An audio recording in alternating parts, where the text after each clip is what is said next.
long topic. In short, inasema as males and females kuna vile tuna perceive differently, and how that what it implies on our mental health.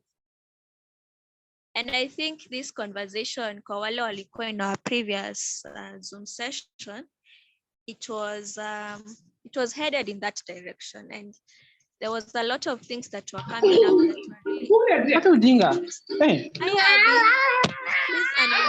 Please mute yourself. Yes, I'll really appreciate if we can remain muted. Yes, and unless you have something to say, maybe you can raise your hand or just... Yeah, but I'll appreciate if we can remain muted. That can be so good. So, yeah, different dynamics. We are different as males and females. How we see things is different. How society treats us is different. And so that has an implication on our mental health. And maybe we can begin off from there, like, anyone to just start us off in that aspect. Maybe there's something you've thought about when you read about that topic. So feel free to begin. Maybe the question, a comment that can start off the conversation.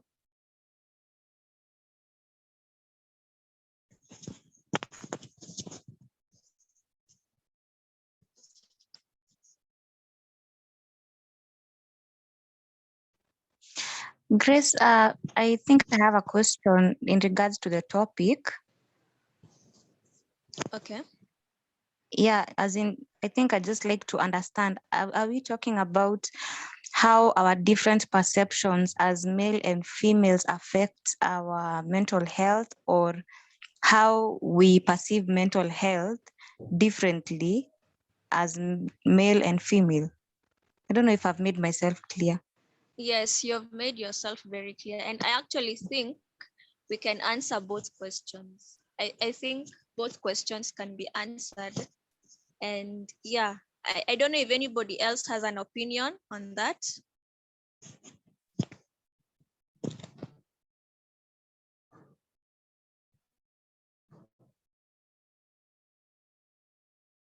I think they are interlinked. So the way I'm perceiving it, it can go either way, and zote ziko tu sawa in my opinion. Yeah.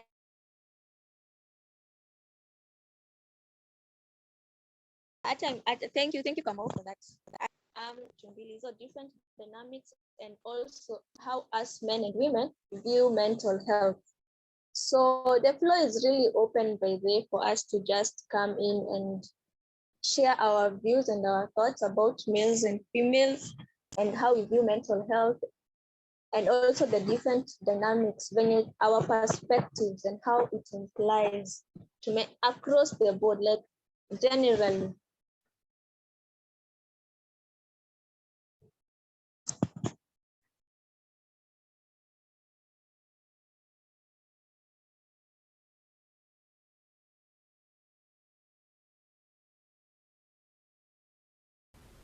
I think I can start off with my thoughts.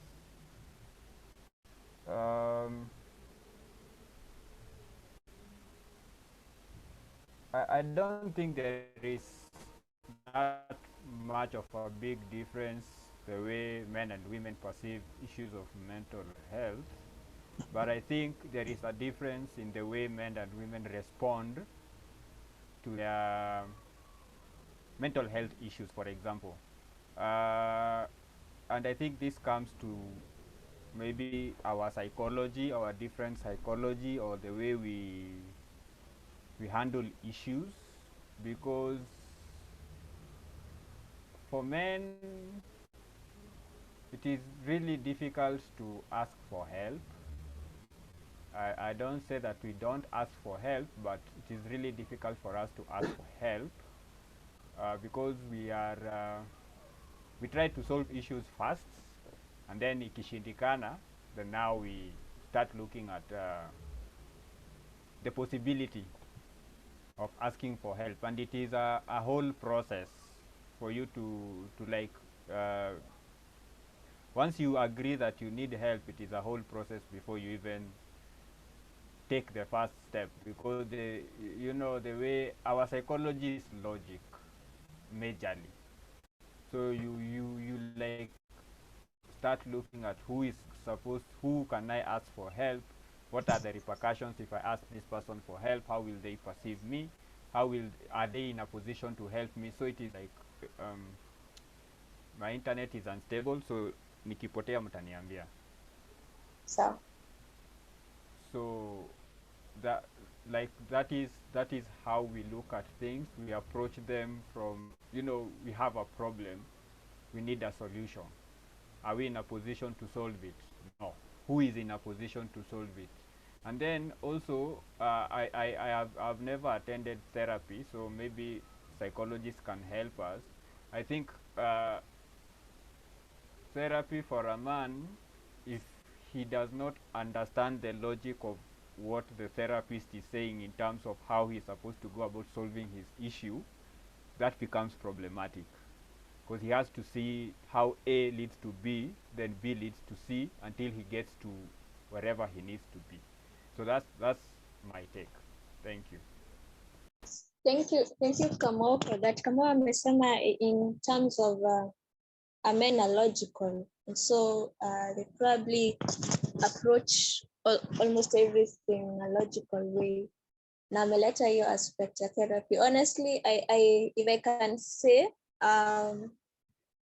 I've had, of course, clients who are males, and okay, if you compare how males and females come into therapy and how they begin sharing, it's a bit different, it's true, from my experience. I don't know what other therapists can say.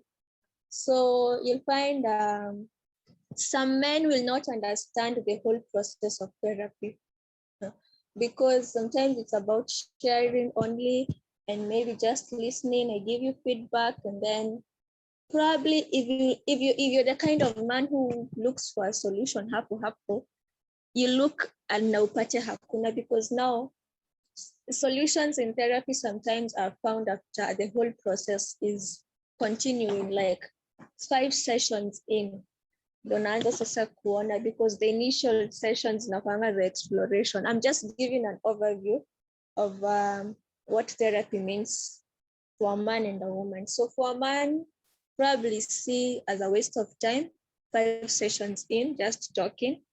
But for the women, they'll probably be very happy that now they're just talking and sharing, Maybe that's my experience and my feedback towards what Kamau has said. So I can say Jolie is ready to take over. She was our host and nilikuwa nashikilia, and I'm glad I did. So Jolie, maybe you can introduce yourself and now continue. We'll be so happy. Good evening, all. My name is Jolie Oyaro, and I am currently the program officer at Nzumari Africa. I'm glad to see you all. Nilikuwa nimeshikwa kwa traffic kidogo, but I was listening in. So karibuni sana, and nimeona session inaendelea vipoa, so we can continue maybe from where Grace has stopped. On whether for those, I don't know if we have like psychologists here. I doubt though. I think it's only Grace. Because she has shared that most, yes? I think there are some student psychologists, kunao, but maybe students. Because najua students bado hawafanyi nini, hawapeani counseling. So maybe from what Kamau has said, you're the one in a better position to respond, and I think you've already responded in terms of how men and women open up differently when they come for therapy.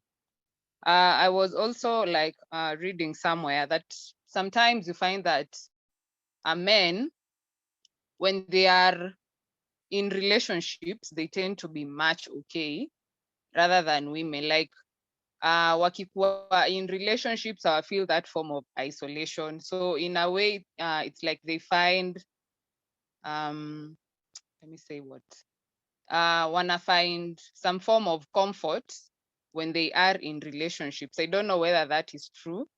And when they are in those relationships, it somehow helps them to maybe go through some mental health issues such as depression. Wakiwa in relationships, if it is a good relationship, they're likely to be less depressed because they have someone where they can seek comfort in. So sijui kama hiyo ni ukweli for the men who are here ama ni uongo. Maybe mnaweza to advise us better. The floor is open for the men here. Could it have something to do with sexual release? Because there is just I hope hii session haina mtoto, and kama kuko na mtoto please aende. There is this thing about hormones and sex. Men, of course, in every sexual encounter, they will reach orgasm. Not all, kuna wale wanakuwaga na shida. Wacha niseme hiyo not all, tusianze argument ya si wote. However, and I think there is something about sexual release that has these hormones. They feel good hormones. So if you have been in a relationship with a man, and this is to the ladies, you realize that even if you are having an argument after you've had sex, then it's like mwanaume hiyo story, ile passion na anga alikuwa nayo somehow kuna vile either it disappears or it reduces. So I think that could be a pointer. So I do agree with Jolie that if the relationship is good, and for a man, he doesn't really have to have sex with someone. Yeah.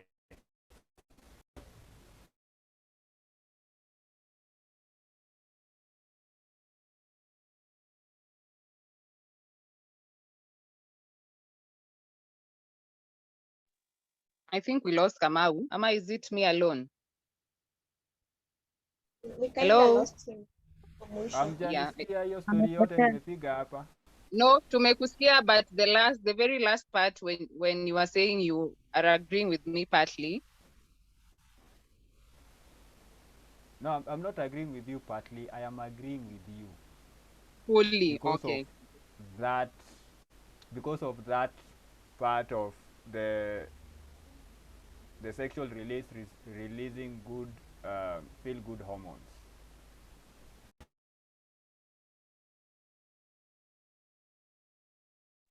Thank you, Kamau. Any more contribution from the males here?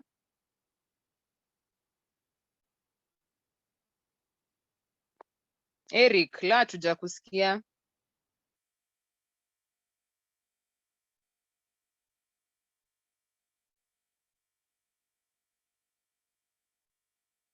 Nelson, any input on that?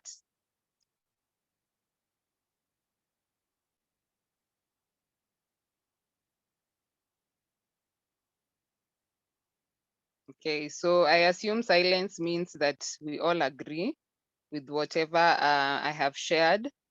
And then I read also somewhere that when now it comes to women, low social support is associated with higher mental health and physical distress. Like when women don't get support from the social circles that they have, the social support can mean maybe family members, close friends, the community. They are likely to have higher mental health and physical distress. So what do we think about that?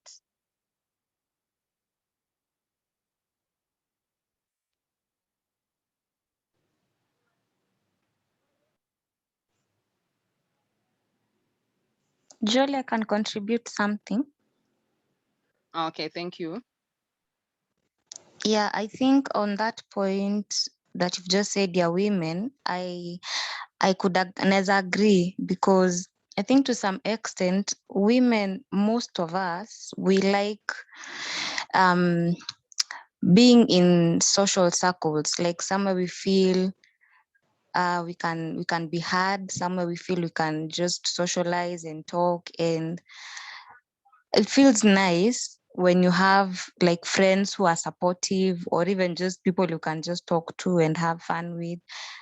Personally, for me, it helps me mentally, like as opposed to maybe I'm just alone most of the time because I'm distracted, hopefully in a positive way. So I think I agree. Thank you, Felicity. Okay, I see Eric has commented here that relationships do contribute to a man's wellness, but only partly. A man gets greatest mental relief from pursuing his goal and achieving them. Okay, thanks, Eric, for that. Maybe which goals? Life goals, work goals, children, which ones? All of them, Mama?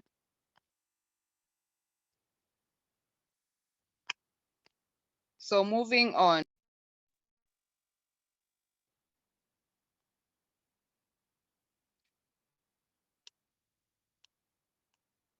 There's now when it comes to whatever Nani had said, I don't know if it's Carol, when we were starting the session, she asked whether we are looking at how differently women are affected, or how differently women and men perceive mental health issues.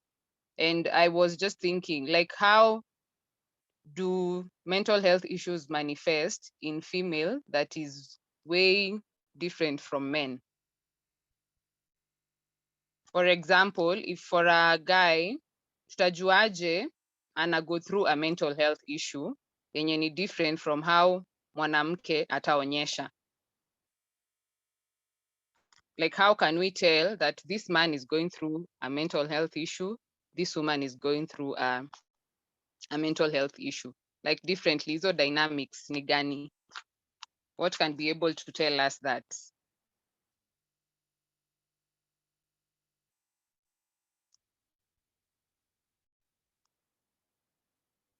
Sarah, Hello. mchangio?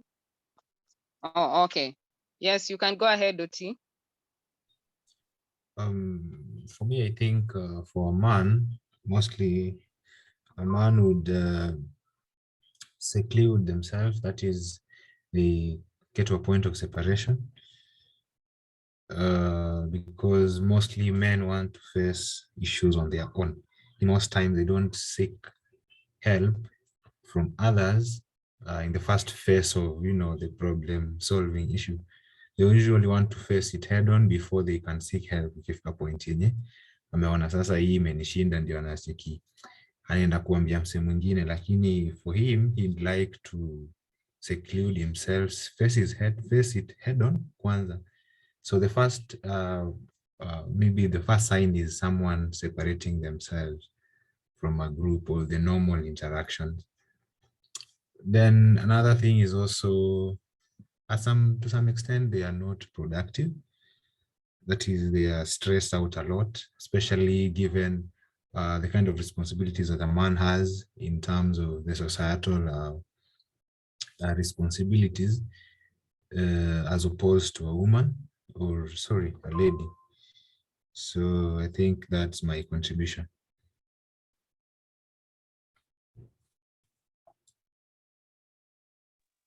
Thanks, Oti. Anyone else? Sarah, what do you think about that?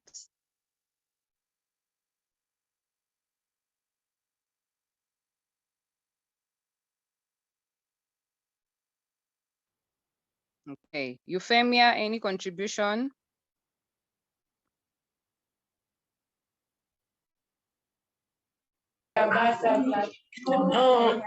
I agree with Uchino. I may make contribution yenye kama si like tume witness with the men around, personally the men around me when they are kama hawako in a good mental state.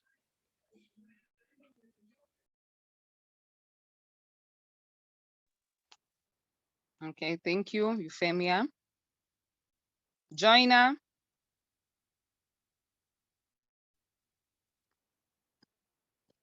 Nimekimbia kwa closet.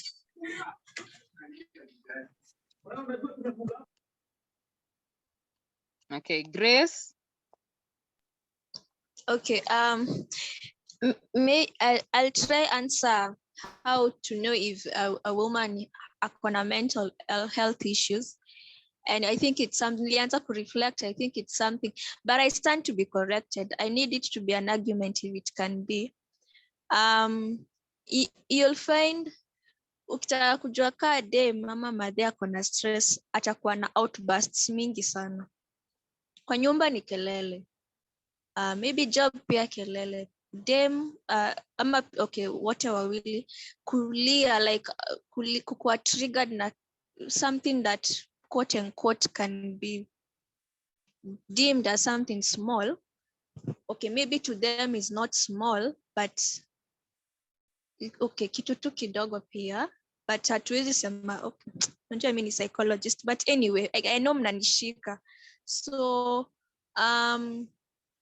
something small kunakuwa na outburst, na kuongea excessively kabisa, ile si normal. Yes, ni extrovert but si normal. So me from what I've observed and reflected on, I think that can be one way of knowing probably this lady is not okay. I stand to be corrected. Thank you, Grace. I think what you've said is true. Of course, sometimes for ladies, you'll find people screaming everywhere, even in homes that ziko na mafamilia, utapata ile time madhe ako na stress, atashautia watoto ama atajaribu kuwekea kila mtu hiyo stress yake. And I think also for women, they tend to like talk more, unless it's a really, really introverted person. But most times when someone is going through a stressing period, especially for a woman, utapata hizo kupiga tu kelele non-stop. Kama kwa relationship, maybe apigie tu chali yake ama bwana yake kelele. Thanks, Grace, for the contribution. Anyone else? How differently do these mental health issues manifest in men differently from women? Aside from hiyo kuongea sana, aside from especially for the men's side, not talking ama kukuwa isolated, what else? Kuna so many other things that zinaweza onyesha a man is going through a mental health issue, a woman is going through a mental issue. Ni gani hizi? Na kuna moja yenye ni very, very common, sijui mbona muisemi, but ndangoja muiseme, mkikosa kuisema ndio nitaisema.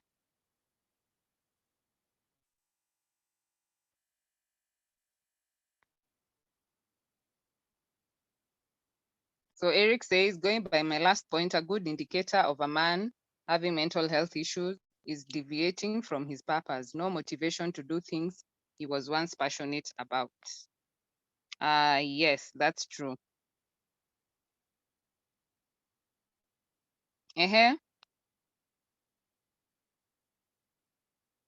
Sydney, any contribution?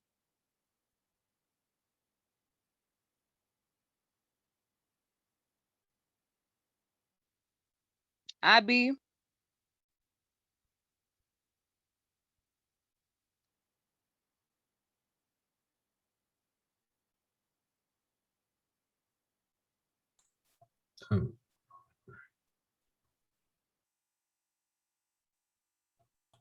Oti, you want to say something?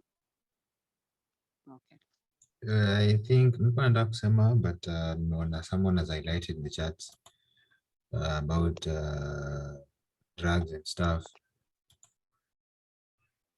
it's a common occurrence, especially Yes, with indeed. This alcohol. is something like I was expecting Tasema. Yeah, that's true. Men tend to turn to drugs more often than women when facing mental health issues. And that is very true. In fact, in men, it's a higher percentage. Of course, if there are women who maybe do drugs or engage in drugs and even abuse alcohol, but manifestation high inakuanga side ya wanaume sana sana. So that is Also, also one. Mhm. on okay, not a higher percentage, but just some men tend to eat. Mwanaume unajua tumbo sana, so some extent watu kula sana ndio asahau hiyo maneno, so that might be an indicator. I'm not saying that it is, but it might be.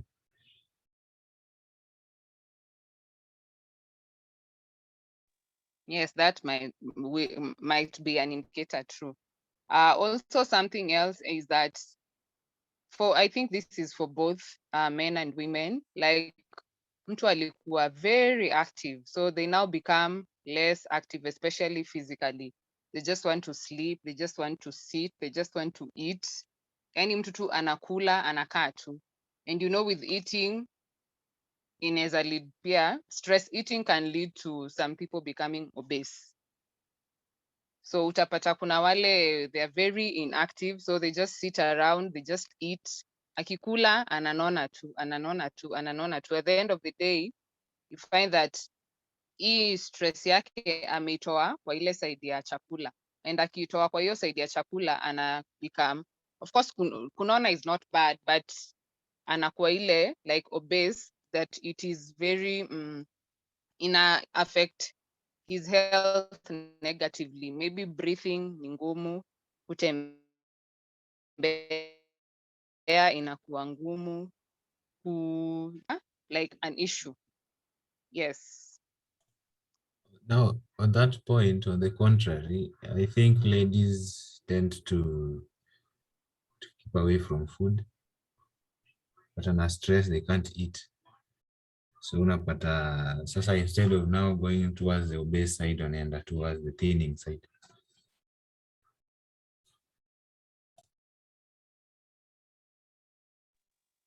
Yes, that is also very true.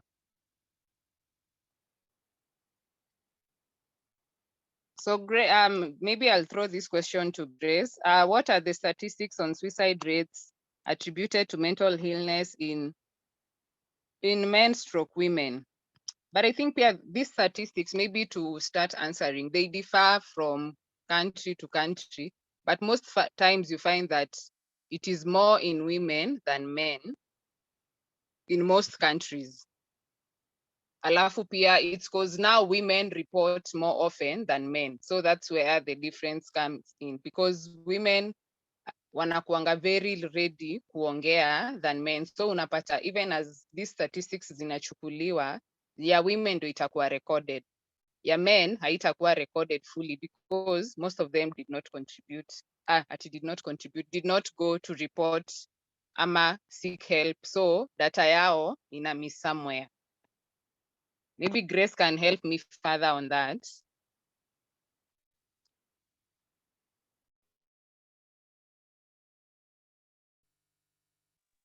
Yes, Jolly, what you said is true.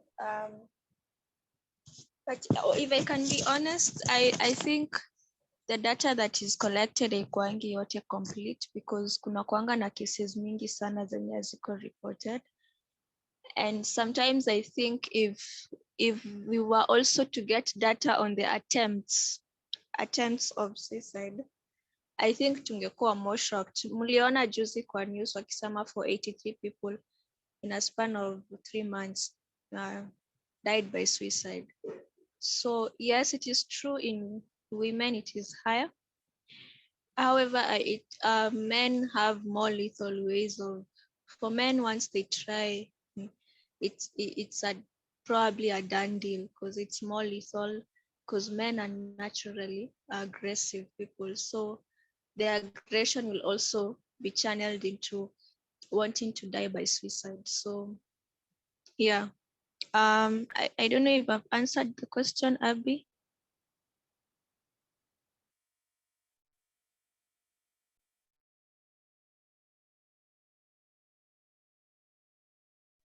I think silence assumes that you've answered the question.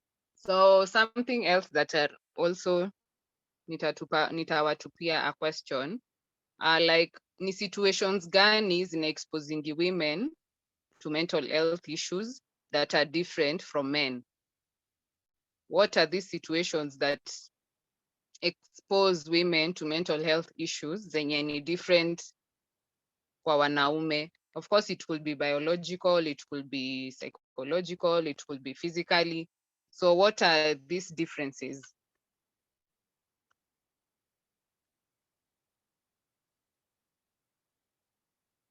I think kwa mademu nakuwaga na issues za hormones sana, like hormones huwa zinawatatiza, na hii naongelea because wanaume sisi utafuta mahali pa kutorokea kwa sababu hakuna kitu tunafanyaga iko right hiyo time. So I think that is also different. Yes, thank you, Raymond. One of them, of course, is hormonal imbalance, especially during the menstruation period, the ovulation and the menstruation period. Unapatanga madem sana sana wako na moods, na hiyo time hizo moods zinakuanga excessively at times zina manifest now to the other gender. Unapelekea chali yako stress zako za cramping, stress zako za period, stress zako za to mood swings too. Yes, so that is one of them, hormonal imbalances, or rather just hormones. Something else, we have very tuko na manini differences kadhaa na ningependa sana zitoke kwenu. Nduta? I think giving birth, sijui kama hiyo ina fall under hormones pia, but like after a woman gives birth, usually some of them will experience hizo postpartum depression, psychosis, I guess because of all the changes that inakuja with like physical changes, mental changes, life changes, so pia ina affect. Yes, that is also one of them. Of course, here it's more to do with biological. Of course, hormones pia zinaingia hapo na physicality pia.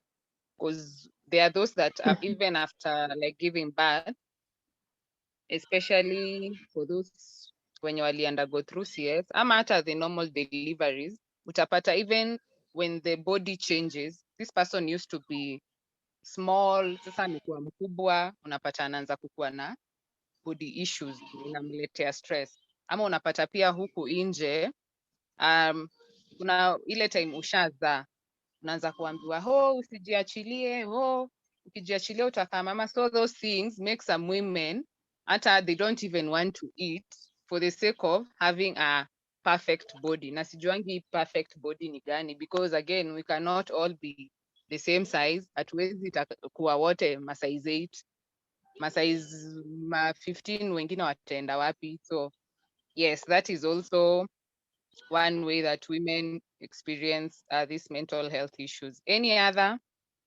Kuna kadhaa. I think, let me add. Can you hear me? Hello. Yes, we can hear you. Okay, I have a point and let me just raise it, then somebody can add more on it. I'm thinking of in women, we have I don't know if it's biological, but our brain area, which is the limbic system, the memory center for emotions, is larger in women than that of men. So that is why we tend to be more moody and stressed more than men. I stand to be corrected. Welcome. Comment and anything addition. Thank you. Thank you, Calvin, for bringing that out. Personally, hiyo mimi nimelearn leo. So siko sure kama ni ni kweli ama ni uongo. So I'll just assume it happens that way. I don't know. Maybe wale watu wamefanya research kidogo watuambie. Baba Louise, what do you think about that? Hapo wacha tu niseme pia mimi sitachangia sana juu research yangu ijanifikisha hapo, but I think that is something to look at and forward to. Take away home. Yeah, for me too. Any other way that women nini zinarusha wanawake to experience mental health issues? I think pia historia about image, like women wanakuanga very keen na their image, how they look, their sizes, kuwa size 8, flat tummy, abs and everything. Enye mse kama haja achieve such, anajistarve ama ana overeat ama anakula then ana puke, like ako more at risk ya kupata anorexia than wababa. Sidhani, okay, not wababa, than the male. Sidhani kama males experience that as much as females do. My thinking though. Yeah, that is true. By the way, most times men hawananga issues na body yao unless wenye wako hapa watuambie. That's why you'd even see, even in marriages, unapata ukishaolewa mwanaume yeye atanaona tu, wewe utakuanga worried, hey, mi sijui nisikaeje, na bado utampenda tu venye yako hata akinona. So I don't think it bothers men as much as it bothers women, but I think also it's the pressure outside here. Like we all want to have flat tummies, we all want to have a perfect ass sizes, we all want to have sijui hips size flani tusipite size flani, but again tunasahau we can not all be the same, lazima to balance. Anything else? Kuna vitu zingine ha mention zenye naweza taka mu mention. For example, if you are in a toxic relationship, contributions zikuje. I actually wanted to say the point on relationships because it affects mostly women than men.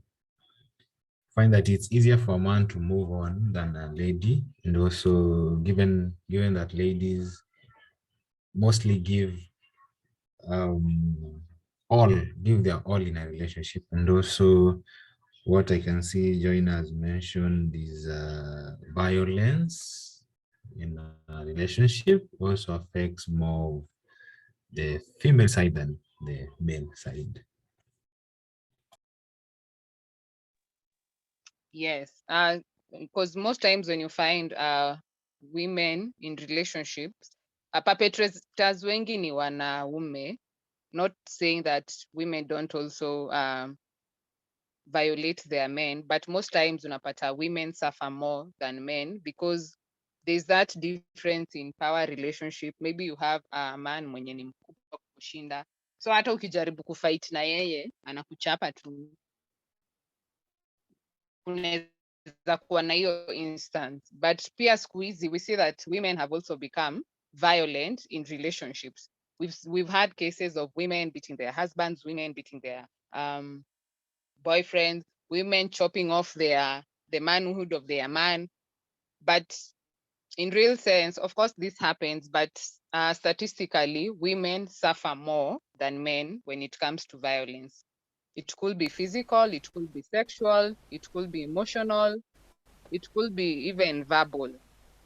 I know men suffer more verbal violence from women because we are also mouthy sometimes. Physically, of course, once in a while, and also sexually also I believe once in a while. Though juicy, I saw a story of a young boy who has been amekwanga akisodomaiziwa na, I think, no, it was the dad who was sodomizing him, if I'm not wrong. Kama ile story ilikuwa ya baba amesodomize mtoto wake kijana. Yeah, Not so it was sure. about a man sodomizing his son. So kidogo tu hapo kwa story of violence, I think also the way also I am sometimes I'm skeptical of some of this data. I do agree men on the physical end of things, men violate women more physically and economically. Those are the only two major, and sexually I have a question mark. So I will like give sexually 50-50 that men do it more. But so those are like the three areas mahali men quote unquote win when it comes to violence in terms of the opposite gender. But then you see women also wako na like wanachukua something like in my mind 50% ya sexual, and I think also even more, and especially kwa psychological, women hapo wanashinda. And when it comes to violence, for me, the psychological kind has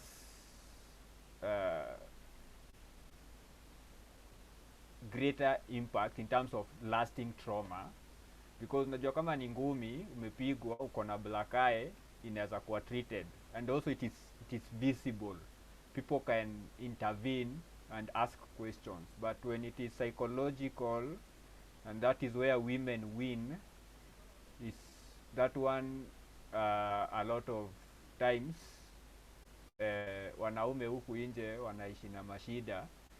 That's why you see, if you see a man gets out of work and before afike nyumbani he has to be drunk, then that is a pointer. It's not like he's into anapenda pombe sana. Sometimes it's because anataka by the time anaingia kwa nyumba hajijui, so whatever kind of violations atakuwa ana go through itakuwa maybe dampened na the alcohol. So on the sexual bit, why am I saying ni 50-50? It's because how you see, for women, if you are violated sexually, then people can trace, people can see the tears, can see, you know.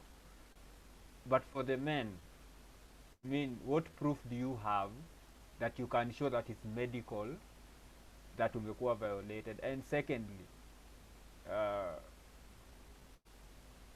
which man, unless it is something which maybe another man did, but if a woman, for example, raped me today, how do I even prove in court that I was raped? Because I will not have any medical records, because of course, you know, our physiology is different, the way we respond to sexual stimuli. So that's why nimesema hapo kwa sexual. And then also men think about every sexual encounter as as a conquest. Nimesign hapo, nimesign hapo, hata kama ingine ilikuwa ish, whether it was rape or not, or sexual violation or not.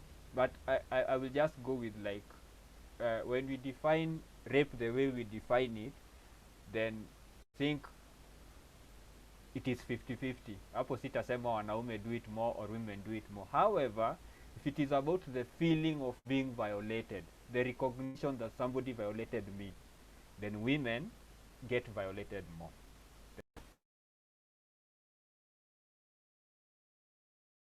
Yes, thank you, Kamau, for putting that. Yeah, I think, of course, for men, it's very tricky to prove that you were raped by a woman, unless maybe urecord ama sijui ufanye nini, because you know, for us women, there kuna hizo traces labda za spams. Kwa wanawake hakuna kitu kama hiyo, so you cannot hold a woman accountable for raping a man unless mumpate inaitwa nini, in action, maybe them doing that, or sasa nini tena, by the way, for sexual abuse for men, it's very hard to prove unless it's done by a fellow man, which nowadays is very common. That is, hiyo ndio rahisi kuprove, but from the women side it's a bit tricky, and I think activists should come with a way to help prove that. Sasa sijui itafanyika aje, lakini ni ngumu, ama mkwe mnavaa masaa za kurekod maybe. Moving on, any other maybe something else that exposes women to mental health issues, aside from, of course, we've talked about childbirth, we've talked about sexual abuse in general. It could be sexual, emotional, physical, what else? Psychological. We've also talked about what else did we talk about? Brain chemistry. What? Sorry. Oh, body images. Ile Yes. story I think something else, ile story ya maybe limbic also system ni about brain chemistry. about, sorry, Brain chemistry. brain chemistry. Oh, yeah. Umenipata? Thank you. Nimekumbuka. Eh, Yes, eh. that one. I think something else we've also forgotten is also pregnancy. Of course, before childbirth, there is pregnancy. That period also, many women, especially if they don't have a good support system from their families and from the baby daddy, from the husband, they're likely to get exposed to mental health issues. It could be stress, it could be depression, yes, ama hata anxiety. So pregnancy also exposes women to mental health issues. Na hii ni very different from men because a man cannot get pregnant. So this only affects women. Childbirth, menstruation, pregnancy, hizo ni issues tu zina affect women zenye hazi affect men. And also I've seen in the chat box, Erica say that even men have issues with their bodies. A lot of pressure is placed on men to have a certain body type, feature, and height. Gym rats hata wale with seemingly perfect bodies also have issues with their own physiques. Everyone experiences body dysmorphia to a certain degree. And yes, that is true. Actually, juzi, there was a gym person mwenye alikuwa ameka placard amesimama ati look at your stomach. Do you feel good about it? So of course people had different reactions. Kuna mtu alikuwa anasema if we really have an issue with our bodies, hatufai kulipa mtu akutengeneze your perfect body. If you want that perfect body for yourself, do it yourself, but usilipe mtu. Then again, mtu aliuliza what is a perfect body? Who defines like a perfect body? Tulifika wapi as a society to define that having abs, having a flat tummy, having a broad chest is a flat tummy. Is a flat tummy is a perfect body size. Of course, both for women and men. Kuna zile zina relate to women, kuna zile zina relate to men. So tunaona venye society sometimes ina pressure vitu zenye hata tunashangaa zilianza wapi. And most of us have got to what society wants us to look like. And I think as people of this society, pia sisi tu tuko na issues. So I have moving on. something kuchangia hapo. Uh-huh. I think generation yetu we are a bunch of whiners. Let me just put it clearly hivyo. We are just a bunch of whiners. We don't want to put work into it. Look, there is something which is called attractive. Like kuna time watu walikuwa na argue about beauty, like who decides. But kuna time kulifanywa experiment where a small child mwenye walikuwa wanasema that beauty standards ni socially constructed. People love that word, activists, when they don't want to deal with issues, but that's a social construction.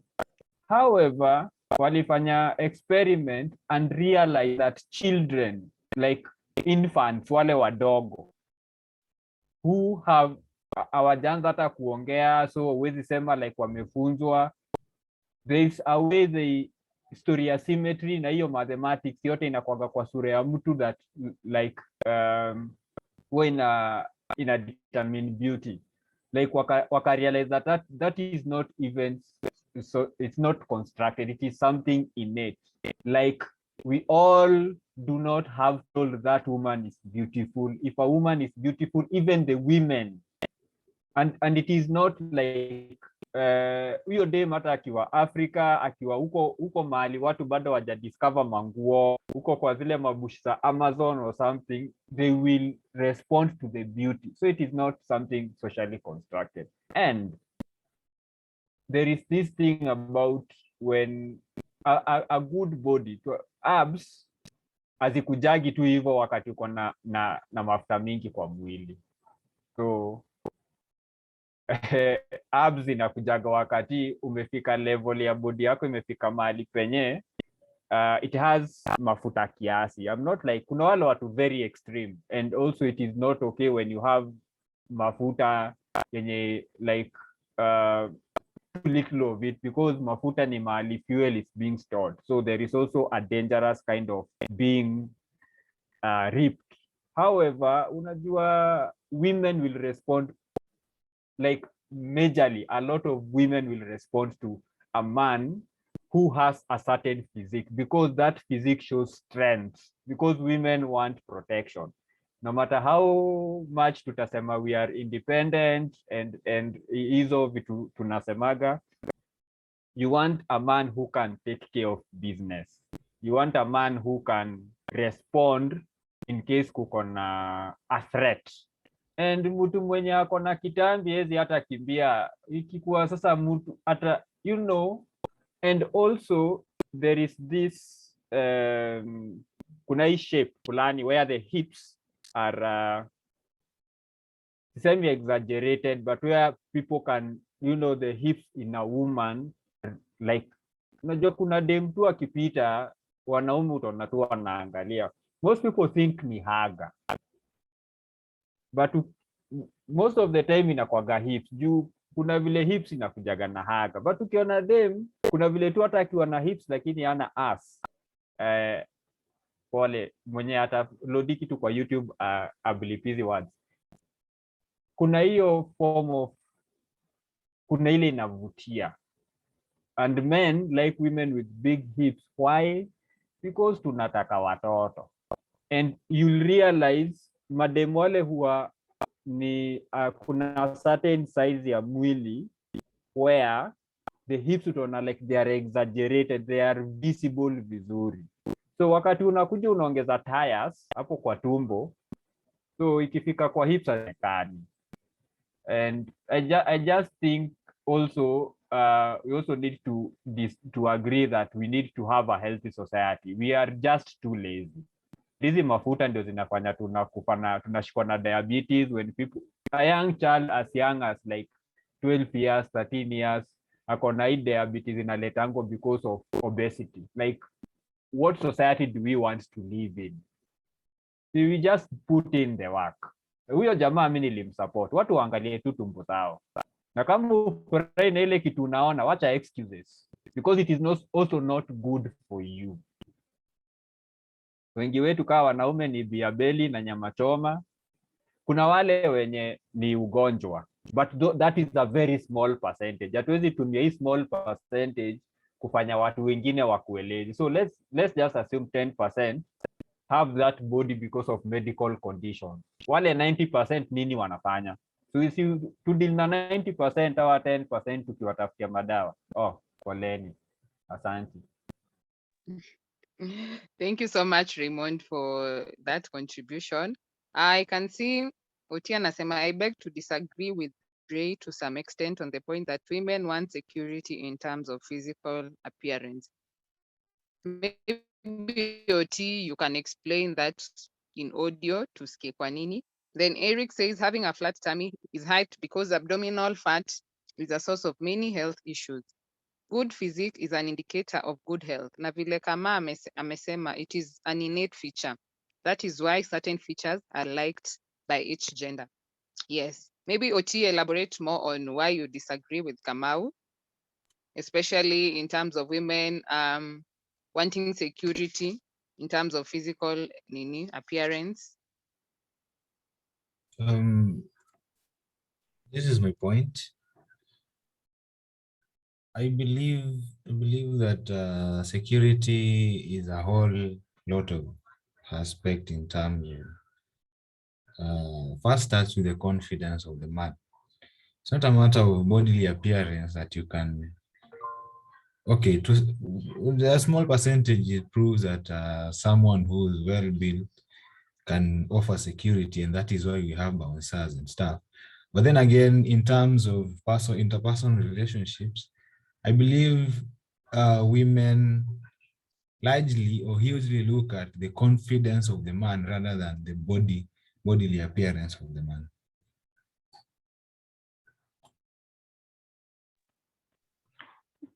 Nataka kupinga. We kama ngoja. Haya, ngoja Felicity aongea alafu upige. Kama unatoa speech hapa hata. Anyway, nataka kurespond kwa Kenya Oti amesema kidogo.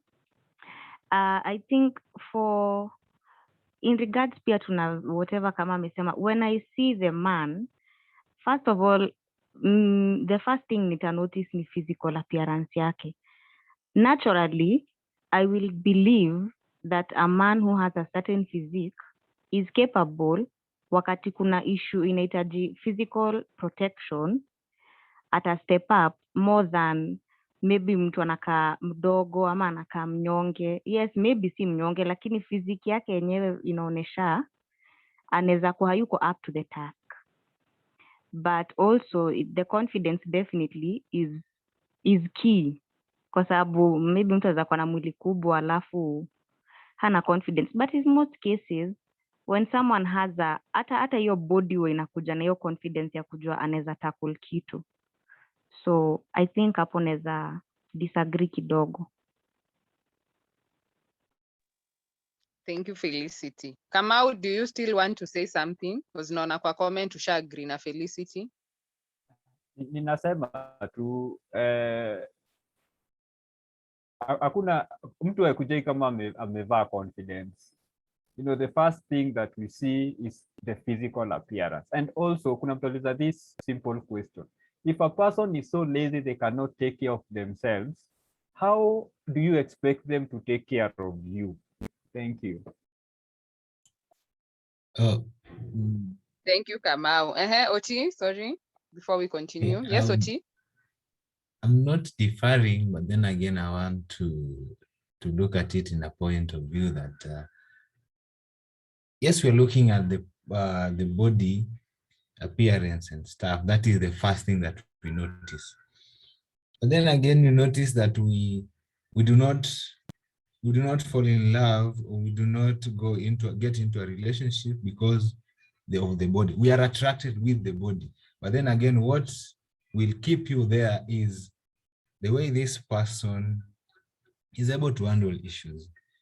And that is why I was saying we tend to consider more of confidence than the body in later stages.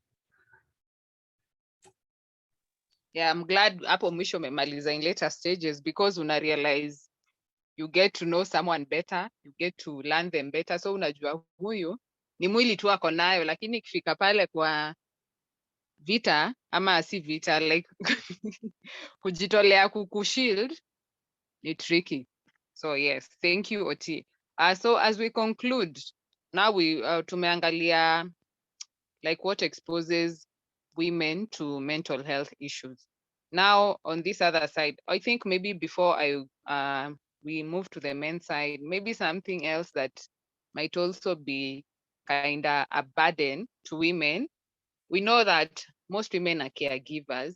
So at times, caregiving inaweza kuwa too overwhelming, but because you're maybe in a certain family, hauko able kuji-express. So unapata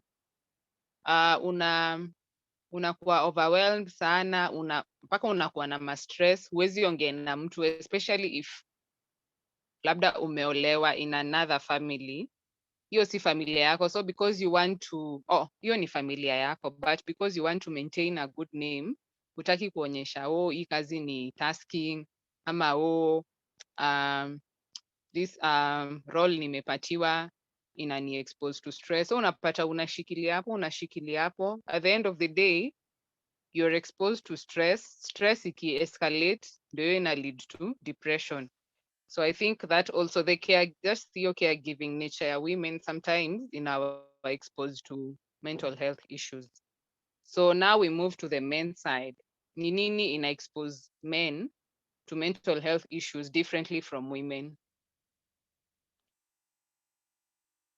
Nilikuwa nimeona Joina amepoint out story ya finances, and I think it's true because generally we were raised up as women to understand that men should provide for us. So unapata mwanamume ndiye ako na mafikara nyingi ya finances. So asipokuwa na pesa anakuwa na stress. Sisi saa zingine it's not our worry because I might not have money but there's a man somewhere who has money. Nitakuwa nako ka chance ka kumuomba pesa.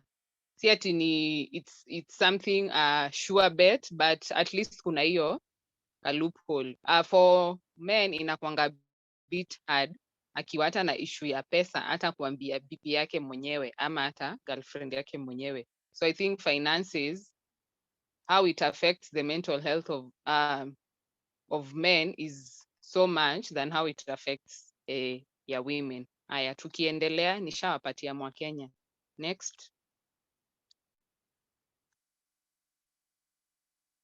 Men ama women, some of the issues zenye you've seen, maybe your dads, your brothers, your boyfriends, your husbands wamekuwa exposed to yenye ime affect mental health yao, ama ni nini inawa exposingi to mental health issues?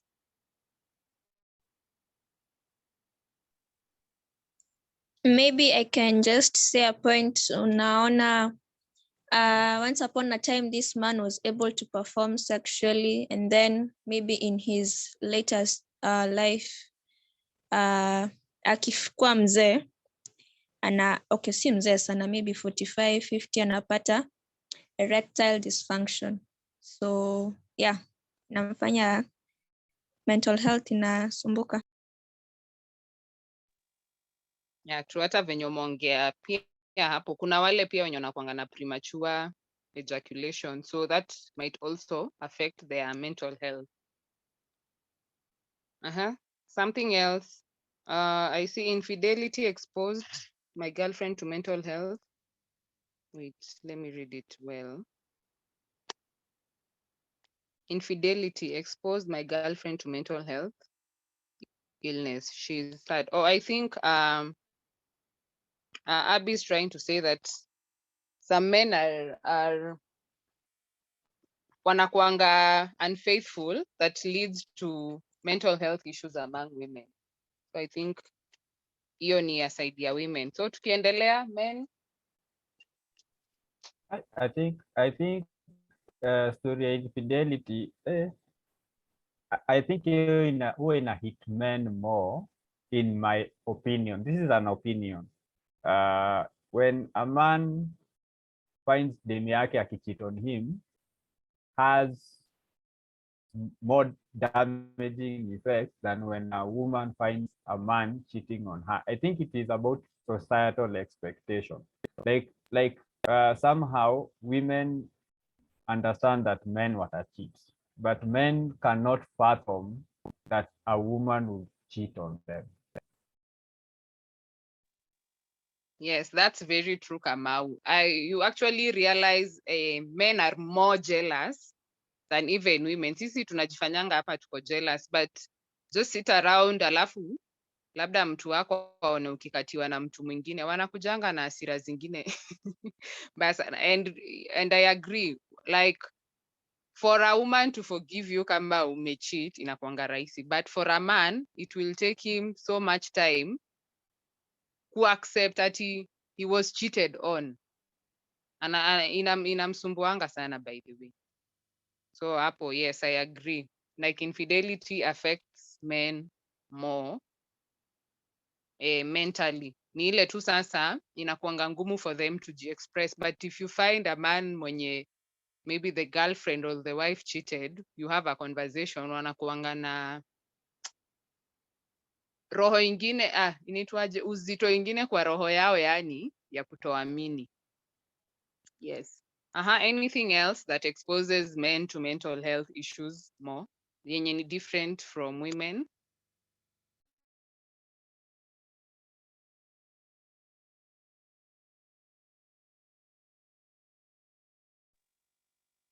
So I see Eric said here, Otieno, women want security in terms of physical genes and financial provisioning. If you cannot provide either, she will get it from somewhere else. So kama haoni uko na the physical attributes necessary for survival of her kids, she will get another more physical endowed man to have kids with. And then utawatunza thinking that they are your own. So let's take care of ourselves, gents. Okay, that's a contribution from Eric. So any other way that men are exposed to mental health issues? Maybe I can add on the issue of unemployment in affecting wanaume extremely vibaya than wanawake. Unapata when a man is unemployed, they tend to get so much stress. Hata ile yani inawasumbuanga sana. Sijui inaweza hata explain aje. So unemployment is also one of the things that exposes men to mental health issues yenye iko different to women. Sijui kama wanawake hapa na wanaume mna agree on that statement. What do you think?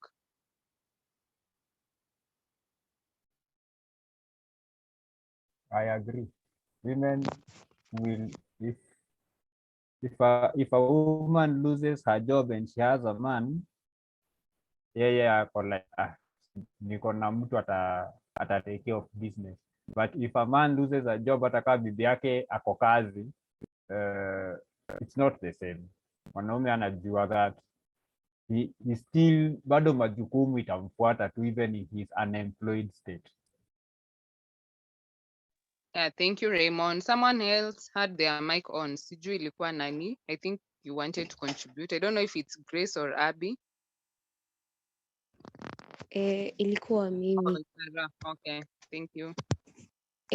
Nilikuwa nataka kusema whatever kama amesema that if a woman ama if a lady is married then she loses her job, kuna venye tumezoeshwa, okay, si kuzoeshwa, like tunaamini that the man is the sole provider, so if I lose my job it is fine, but my husband or my boyfriend cannot lose his job kwa sababu he is the sole provider. So what happens after he has lost his job? Like mimi nikikosa kuenda it is fine, but yeye akikosa kuenda it raise questions za wewe kama mwanaume unafaa kuprovide, why are you not doing so, and everything.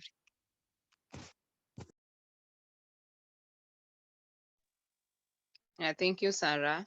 So I think something else that also exposes men to mental health issues is also sickness.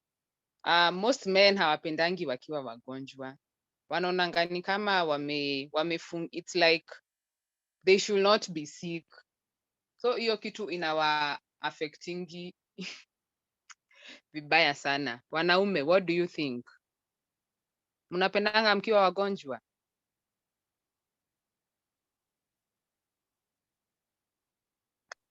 Unagonjeka kwa nini? Why? As in, unajua the fact that ugonjwa, it's not even the ugonjwa bit, it is the weakening part.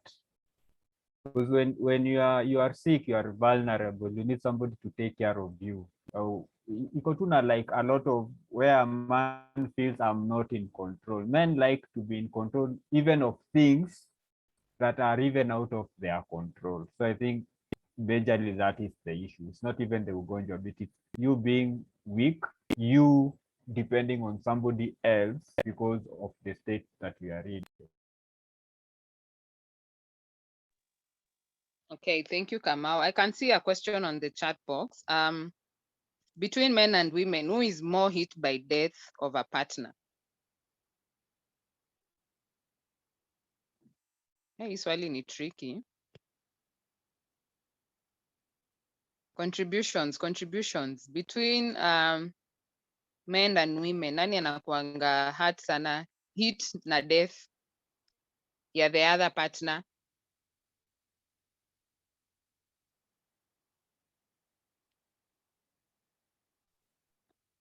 Naweza changia, but briefly. Yes, you can. I think we hii haina issue na gender. The only issue ni how we respond to the death might make people think that the man has feel anything. Again, because we are not expressive, like we will not go out of our way to scream and roll on the ground and want to jump into the shimoma, bibi ameziko and all that. However, I think inatuhit sisi wote equally depending na relationship yako na whoever amepass, because if the relationship was bad, the celebration. If the relationship was good, of course ita affect mtu similarly venye inge affect, it affect Charlie similarly venye inge affect them. And sometimes maybe the way we cope or our choice of coping huwa ina confuse a lot of people, because a man might cope with kutafuta bibi mwingine akuje, you know, maybe that's how anadeal na hiyo. So wase wanauliza sasa, kama alikuwa amempenda kwa nini alioa? Maybe that is the way alifikiria how to go about it. Juu unaona pia wamama wengine, as soon as husband amedai, very fast anatafuta another husband. Maybe it's not because hakuwa anapenda huyo bwana, it's just that that's her coping. Yeah, very true, Kamau. I also think it also depends with the kind of relationship you people had. Alafu pia, you know, naturally men hawananga ile nini ya kunacha. So me even hata kama ningeulizwa, I'd say a man might suffer more kwanza kama watoto ni wadogo, because ataanzaje kuninia watoi wakiwa wadogo. And I think we've also seen like kwa news venye men struggle to raise kids on their own when the significant other has passed on. Unajua mwanamke wewe mwenyewe uko na hiyo caregiving, uko na hiyo nurturing nature. Of course it will hit you, but you will find some strength kuchunga watoto wako, but unapata mwanaume anashindwanga hata anzie wapi. Kwanza if this baby is a newborn, haezi breastfeed, haezi alan kumpatia labda mnyonyi, so kuna hizo different dynamics zenye zina come up. So I think it just depends with the situation, and it just depends with venye labda the relationship you had. Hii ikuangi issue na gender such. Hiyo ndio inaweza kuwa mchangio yangu. Anyone else with a different opinion or a contrary opinion on the same? Mi nilikuwa naunga mkono, nanipata Yes. hiyo mi nacheki like ina depend na age ya watoi, anaweza teseka sana, ndio maana inabidi maybe amemari mtu mwingine mwenye atachunga watoi, juu kulea watoi wakiwa walese, especially tuseme for example madhe mwenye ukufa akigive birth, hii inakuwa noma. Unachukua katoi kadogo ujui uanzie wapi, nacheki. So ina depend na age ya watoi wakiwa wakubwa, mzae anaweza kuwa amezoeana nao, so si wanahitaji tu school fees nini, na maybe siku moja kuwatembelea shule, so iwezi muhit hard, but kama watoi ni wales inaweza kuwa big issue sana.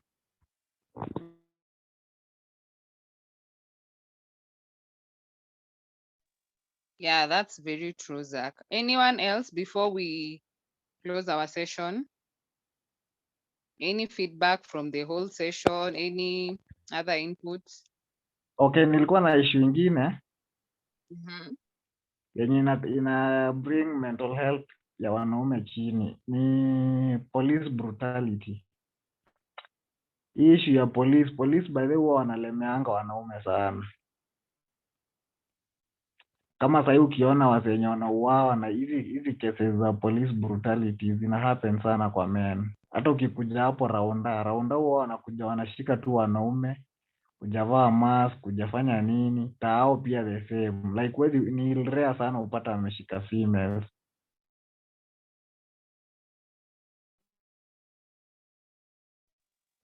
I agree with you. Of course, hiyo issue ya just sorry. Nilikuwa nasema like nimeshikwa tao juzi bila makosa. Na niko very sure tu ni juu mimi ni mwanaume. Wanajua tu utatoa kitu. Na watakutafutia hata wanaweza kuwekea ulikuwa na bangi nini. Na hakuna vile unaweza jitetea, so lazima tu utoe kitu. Na niliboeka sana. Na nimezoea like ni kitu imeishi kuhappen.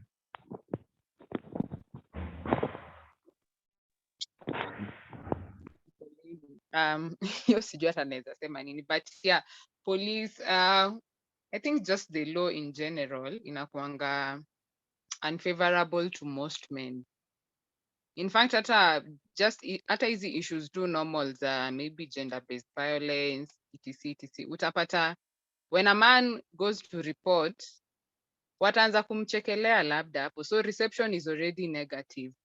And that's why itakuwa very hard even for men to come out and say I have been violated, because the law already iko unfavorable against them. Alafu hata ukienda kwa koti, most times kesi za wanawake na watoi ndio zinachukuliwangwa na inaitwaje, na uzito. These are men mostly zinaonangwa tu kama yo unaenda huko umeonekana nikaa we ni criminal already, so already the law is just unfavorable to men. Sijui hiyo naweza wasaidia aje. Yes, and yeah, thank you Zach for sharing that. So that's also another issue that exposes men and boys to mental health issues, because utakuanga tu anxiety tu inakushika wewe ukitembea, labda uko raunda umevaa mask lakini umebeba bag. Kwanza mabag, watu ubeba mabags, maboy sana sana, unapatana tu polisi anakuvuruta, ameshaanza kusearch bag yako na labda hakuna hata kitu umebeba. So yeah, that is also another issue that exposes men to mental health issues. And then Abby highlights here that women suffer more after being rejected, especially the ladies who hit on men first.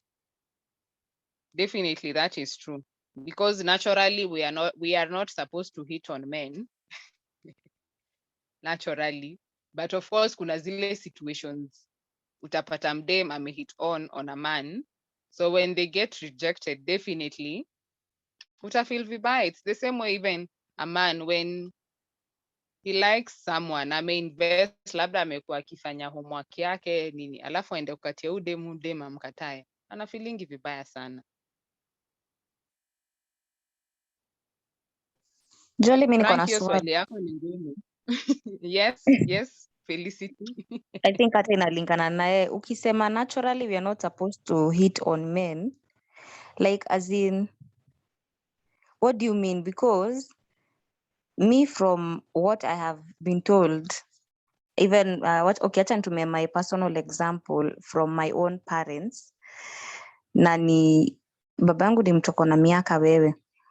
Wanawake long ago, or rather my mother made a move. So my dad aliniambia if my mom never made the move, probably hangewahi step up in a way. So when we say hit on a man, does it mean as in si umaanisha? Like That's my wewe kwenda kukatia chali. Like mimi kwenda kukatia chali, what if inaitwa nini? I put myself in the way of huyo chali, niko na interest, right? Maybe bado hajani notice and I set myself up in a way that atani notice. Is that hitting on a man?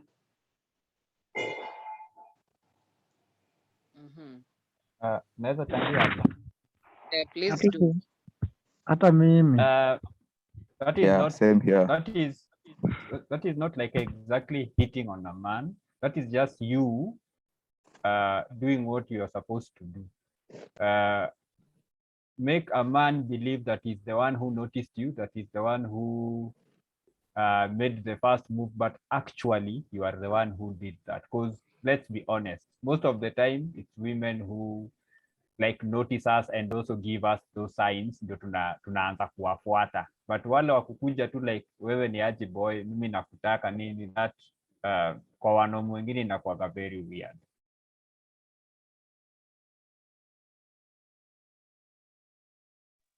Thank you, Kamau. Zach, then Eddie. Mi na cheki, ukikuja uniambie ati sasa sijui hata utanikatia aje, lakini ukikuja direct uniambie like hivyo tu vile sijui vile utanikatia, itakaa weird sana. But show signs and symptoms na siwezi select, so ina make like unaweza show dem ufai kunini. According to me, mi najua maybe kuna mwenye ako na different view, like mwenye ana juu ni weird sana mwanaume ukikatiwa na uingie box, alafu mostly mwanaume akiingia box maybe anataka tu kuhit and run. But sasa ile wewe unafaa tu kushow signs and symptoms, alafu wache wewe jamaa yeye kama atasoma hizo masigns akutibu. Hivyo. Yes, Eddie. Personally, I think ladies just give up too easy, because utapata chali na struggle anaendea udem kama ni at the end maybe okay, ladies do want attention most of the time, anataka afuate ndio akubali. Okay, kuna machali wengine they are blind, so mnasemanga machali wako blind, so make it clear to the guy you want him. Sasa tunaenda tunamuonyesha like you talk to him, then you expect him to like get the aelewe tu kila kitu tunasema from the beginning. So I just think ladies they just give up too easy, especially because of feminists wenye wanasema sijui we are equal and everything. So guys wako like acha basi tucheze. And I think actually, okay, this is a question. Do you think guys can survive without ladies? Personally, I think yeah, because females kuna venye mnaweza umia bila sisi.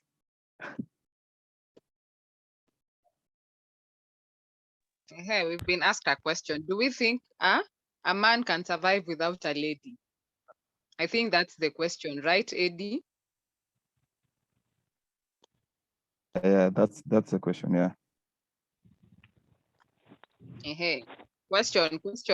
Tujibu hii swali tumalize session. Mi najua Zach? mi niko very sure tuna survive without ladies. Ni vile tu tunawahitaji. By the way, most men wanakuanga very happy wakiwa with their fellow men. Wakiwa na wanawake we need them mostly for hizo games za procreation. That's my ni game inacheza ndio mprocreate. I don't think they can survive. That's why God alicreate mwanamke. Wangekuwa wana survive, wangekuwa wanaishi peke yao. We are surviving. Survive now tutasurvive. Kusurvive now tutasurvive. Issue ni kuna tu vile the human race haiwezi endelea. Ni vile human race haiwezi endelea. Mungu aliona we need women to procreate. But men, you know, women need men in terms ya vile, especially kama sasa, right now, this is the time when women try to pretend that they can survive without men. Why? Because there are roads, kuna magari, communication is set up, nini, and most of these things wanaume wali set up. But for example, if today like all men died, hata itafika at the next generation, women will start dropping off, with all this whatever has been set up. Because how many women know how to do repair ya gas cooker? How many women know how to do like in a large scale manner repair our electricity, the grid system? However, all women died today. Men would live to their old age, okay, not like to their old age, because tunawaga na shida ya kutake risk, kufanya hizi michezo tunafanyaga za the way we take a lot of risk. However, if to minimize your risk, we will die off old, but the human race will die. But women, nyi mtakufa tu, alafu it's nothing, see nothing personal. Hivyo tu ndio kuko. Anyone else before I conclude this session? Mimi nilikuwa nataka kuuliza Eddie specifically. Dema akimkatia ataingia box. Ndio amesema ati wa step up. Eddie, Personally, okay, me, I just have my own vetting skills. And I depend. But if I'm not interested, obviously, nitamwambia. Hautahit hiyo kitu kwanza. You know, personally, I think it depend. It depend.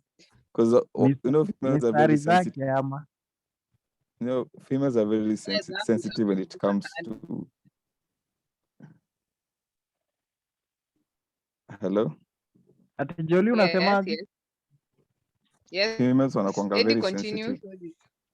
Females wako sensitive in that specific area. So okay, just go and hit and run inaweza kuwa na emotional whatever. So these females, we should be careful with them. Wako very sensitive in that area. So me personally, but can kuelewana, maybe I can. Anyway, personally, contribute for the first question. I think we all need each other. We cannot survive without each other, and that's why venye tu Nduta amesema mwanamke alitengenezwa kuja akipa man company. Na hata tukianza session nilikuwa nime bring up the issue that men wana feeling comfort wakiwa na a female when they have a family, when they have, as in inawafanya hawafeelingi lonely. So in short, for me, we all need each other in this life. Anyway, to conclude our session, of course, we've seen that women and men are affected differently when it comes to mental health. Kuna zile tu issues haziwezi fanana. And also how we manifest mental health issue. It manifests differently in women and in men. And that's why, to some extent, tunakwanga too different in a way. Biologically, we are different. So that alone shows us that we are affected differently. Of course, kuna zile issues tuna relate, but we are affected differently. How we react to these issues is also differently. And even like how we handle them is also differently. So in short, mental health issues affect women and men differently. And thank you so much for contributing to this session. I hope mumefill the link yenye nimesend ya post survey, and I hope you also filled in the pre-survey. If not, kindly ask me to reshare it so that you can fill it in. Otherwise, I wish you all a good night and see you in the next session.